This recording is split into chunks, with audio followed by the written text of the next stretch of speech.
Well, I will probably say that in terms of looking at key developments within for transitional justice in Zimbabwe, we can look for the period from 2008 to 2013 with the global political agreement which set forth or put in place the organ on national healing, reintegration and reconciliation. So that I would say that is one of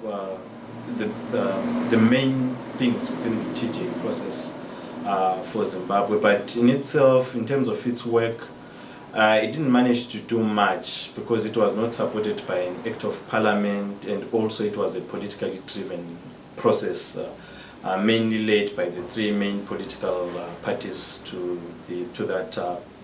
political agreement, that is ZANU-PF and the two factions of the MDC. And then after that there was a constitutional process, and then within the new constitution under section 251 there was the establishment of the National Peace and Reconciliation Commission, but with a lifespan of 10 years. But a year on, it has not yet been institutionalized and put into operation. So it is at that level that we are. So specifically looking at TJ processes, they haven't taken off from a formal government-led process. What we have now are processes that are led by the civic society organization, mostly as peace-building activities, peace-building and peacemaking activities, mainly within the realm of alternative dispute resolution. But what I think now, what is key with the constitutional development of the creation of the National Peace and Reconciliation Commission, I think there is something that has occurred which is significant, which is the acknowledgement that there have been wrongs that we have done as a country. But the acknowledgement of the wrongs in itself is not enough. There's more now that needs to be done with probably the creation of the commission and also its work. And also when you look at the mandate of the commission, under section 252C, there's the aspect of truth-telling to achieve peace and reconciliation, which are some of the key pillars within the main principles of the transitional justice process. And also under section 252H, subsection H, also the fact that the commission in itself, in its work, it will probably allow for common citizens to approach it with possible cases that they want the commission to investigate and so forth. So I think probably that's the most significant aspect of it, that now with the current government that we have got this particular institution that we have created to put in place the TJ process.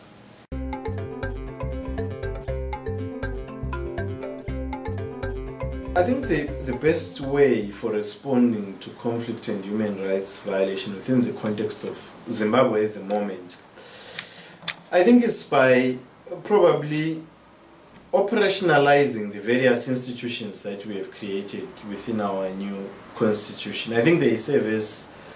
the most effective way of responding to citizen concerns in terms of human rights violations, and also to hold the government to account, and also to curb excesses of government. Because the new constitution creates a number of commissions: the Gender Commission, the Media Commission, the Anti-Corruption Commission, as well as the Peace and Reconciliation Commission. I think in themselves, and as well as various other commissions that have been created to have an oversight over the state security apparatus, I think those are the main critical institutions that we could use to address issues of rights violations, and as well as the current conflicts that we might have, which will probably, most of our conflicts are ideological in nature, that is differences of opinion between the various political players that usually manifest themselves in political violence and electoral violence during electoral period. So I think, in my way, those are the kind of institutions that we need to use now, and also, for instance, also the use of this particular National Peace and Reconciliation Commission that we have created, as well as the Constitutional Court. Also, I think it's also another avenue, way that means that the ordinary citizens can usually use for purposes of claiming redress in cases of rights violations.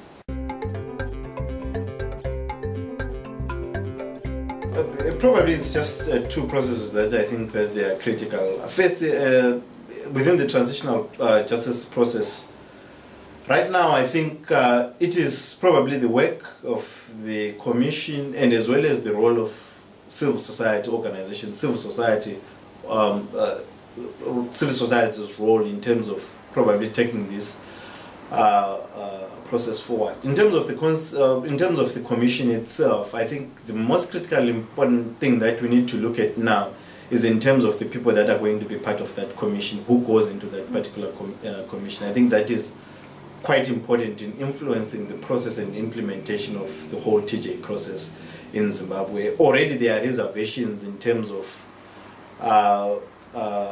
the wording of the particular clause in the Constitution that established the Constitution, which says that it is the President who appoints the chair of the Commission after consultation with the Judicial Service Commission and the Parliamentary Committee on Standing Orders and Rules. So, since Parliament in itself is largely constituted of members from the current ruling party, ZANU-PF, it is felt that probably a political appointee might be a result of that particular process. So, as well as the rest of the commissioners also are to be appointed in a similar way. So, so in that process now, that's the role of civil society to ensure that we try and influence, together with all other stakeholders, even political players, to try and influence the President and Parliament to say that when they appoint people to this particular commission, it should be not on the basis of political affiliation only,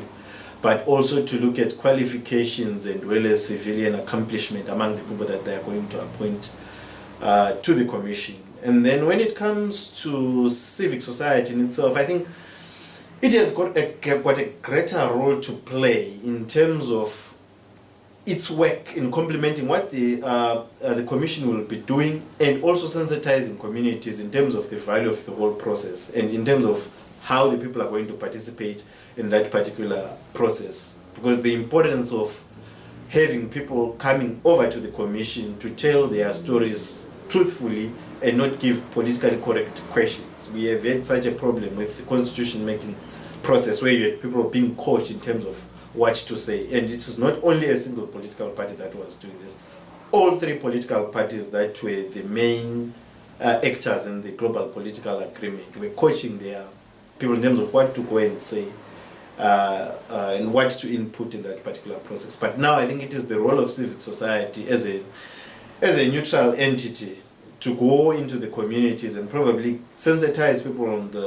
the whole process, and also to ensure that people come out to participate in that process. Because without popular participation from ordinary citizens, then the whole process in a way will not work towards achieving the main objectives that we are looking at, the issues of truth-telling, the justice component, and as well as working towards reconciliation.